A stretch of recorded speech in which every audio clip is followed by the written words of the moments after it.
This is Vinson. நம்ம சேனலுக்கு உங்களை எம்படன் வரக்கு. நம்ம சேனல் வந்து பார்த்தீங்கன்னா உங்களோட கெரியரை செட் பண்ணுறதுக்காக தான் இன்ஜினியரிங் கவுன்சிலிங் வந்து நம்ம சேனல் நிறைய வீடியோஸ் வந்து கொடுத்துருக்கோம். சப்ளிமெண்ட்ரி கவுன்சிலிங்காக நிறைய ஸ்டூடெண்ட்ஸ் வந்து வெயிட் பண்ணிட்டு இருக்கீங்க.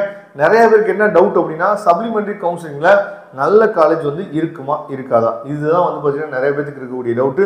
இன்னைக்கு காலையில் தான் லாஸ்ட் இயரோட நம்ம வேகன்சி லிஸ்ட்டு வந்து நம்ம போட்டிருந்தோம். சரியா, அந்த வீடியோ நிறைய பேர் பார்த்துருப்பீங்கன்னு நினைக்கிறேன். அதை பார்த்துருந்தீங்கன்னாவே உங்களுக்கு ஒரு விஷயம் அண்டர்ஸ்டாண்ட் ஆயிருக்கும். அதாவது சப்ளிமெண்ட்ரி கவுன்சிலிங் அப்படிங்கிறது யாருக்காக ஆக்சுவலாக வைக்கிறாங்க அப்படின்னா, 12th ஃபெயில் ஆகிட்டு உடனே ஒரு சப்ளிமெண்ட்ரி எக்ஸாம் எழுதுறாங்க பார்த்தீங்களா, அவங்களுக்காக வைக்கக்கூடிய கவுன்சிலிங் தான் சப்ளிமெண்ட்ரி கவுன்சிலிங்.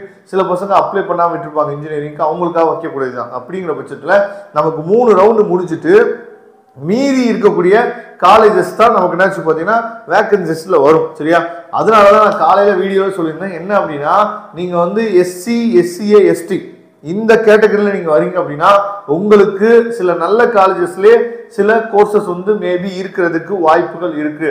அதனால தான் கடைசி நேரத்தில் எஸ்சி டு எஸ்சிஏ கவுன்சிலிங்ல, எஸ்சிஏ டு எஸ்சி கவுன்சிலிங், சரியா, இந்த கவுன்சிலிங் அட்டன் பண்ணாங்க அப்படின்னா அவங்களுக்கு நல்ல காலேஜிலே கிடைக்கிறதுக்கு வாய்ப்புகள் வந்து அதிகமாக இருக்கு. சரியா, அப்போ சப்ளிமெண்ட்ரி கவுன்சிலிங்கை பொறுத்த வரைக்கும் நமக்கு வந்து பார்த்தோம் அப்படின்னா, அதாவது நீங்க காலேஜ் வந்து நல்ல காலேஜ் கிடைக்குமா இல்லையா அப்படின்னு சொல்லி நம்ம ஃபோக்கஸ் பண்ணும்போது, காலேஜ் வந்து நல்ல காலேஜஸ் வந்து, அதாவது நல்ல காலேஜ்னு சொல்லும் போது வந்து பார்த்தீங்கன்னா, நான் எப்பயுமே பசங்கள்ட்ட என்ன சொல்லுவேன்னா, படிச்சா அதாவது எந்த காலேஜ் வேணாலும் படிக்கலாம், ஒன்று கோயம்புத்தூர்ல படிங்க இல்லை சென்னையில் படிங்க, இதுதான் நம்ம சொல்லக்கூடிய அட்வைஸ். இல்லைன்னா திருச்சி ரீஜியனோ இல்லை மதுரை ரீஜியனோ இல்லை வந்து நீங்க சவுத் சைட் போயிட்டீங்க அப்படின்னா முக்கியமான காலேஜஸ்ல படிக்கணும். அங்கதான் நம்ம காலேஜை மெயினாக ஃபோக்கஸ் பண்ண வேண்டியிருக்கு. சரியா, அப்ப சென்னையிலயோ கோயம்புத்தூர்லயோ சப்ளிமெண்ட்ரி கவுன்சிலிங்கை பொறுத்த வரைக்கும் எந்த காலேஜ் எடுத்தாலும் உங்களுக்கு பிரச்சனை இல்லை.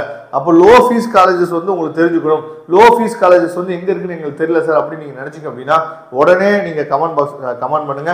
அப்படி இல்லாத பட்சத்துக்கு நீங்க நம்மளை தொடர்பு கொள்ளலாம். நாம உங்களுக்கு ஹெல்ப் பண்றதுக்கு நாம ரெடியா இருக்கிறோம். அது சென்னை ரீஜியனா இருக்கட்டும் இல்லை கோயம்புத்தூர் ரீஜியனா இருக்கட்டும், நாம உங்களுக்கு ஹெல்ப் பண்ணி கொடுக்கறதுக்கு ரெடியா இருக்கிறோம். கால் பண்ணுங்க. தேங்க்யூ. நம்ம ஸ்டுடியோ பார்க்கலாம். அதுவரை உங்களுக்கு விடைபெறுவது உங்கள் நண்பன் வின்சன். தேங்க்யூ.